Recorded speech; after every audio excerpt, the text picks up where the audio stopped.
Second পার্টের সপ্তম অধ্যায় মুদ্রাস্ফীতি। এটা একটা উদ্দীপক। উদ্দীপকতে ভোক্তার দাম সূচক সিপিআই নির্ণয় করো।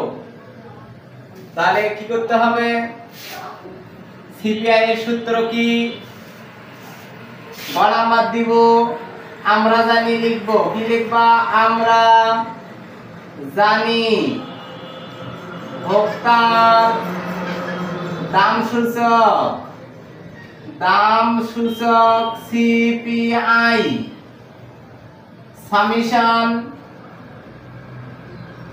PN Q naught P naught Q naught. এখন এইটা আবার তুলতে হবে। তুললাম, তুলিয়া এখানে দুইটা ঘর দিতে হবে। কয়টা ঘর? দুইটা। কারণ সূত্রের মধ্যে PN Q naught P naught Q naught. আচ্ছা, এখন এখানে কি অবস্থায় আছে? পিএন কিউ নট গুণ অবস্থায় আছে। তাহলে আমাদের এই যে পিএন এই যে কিউ নট 540 এ 200 300।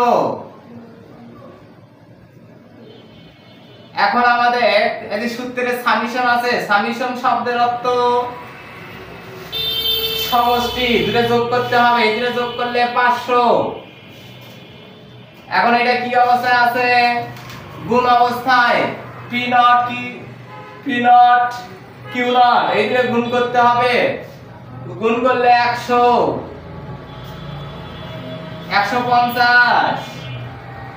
এখন summation P naught Q naught কত হয়? 250। অতএব ভোক্তার দাম সূচক CPI summation PN Q naught P naught Q naught গুণন 100। এইটার মান হচ্ছে 500। নিচে এইটার মান হচ্ছে 250 100। উপরে গুণ করলে নিচে 250।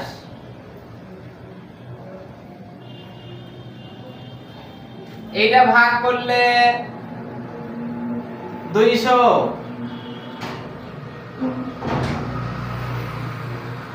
অতএব ভোক্তার দাম সূচক সিপিআই 200। এভাবে আমাদের কি করতে হবে? এভাবে আমাদের ভোক্তার দাম সূচক নির্ণয় করতে হবে। এইভাবে। তাহলে সিপিআই এর পূর্ণরূপ কি? Consumer price index. কনজিউমার মানে ভোক্তা, ইনডেক্স মানে সূচক, আই তে ইনডেক্স মানে সূচক, পি তে প্রাইস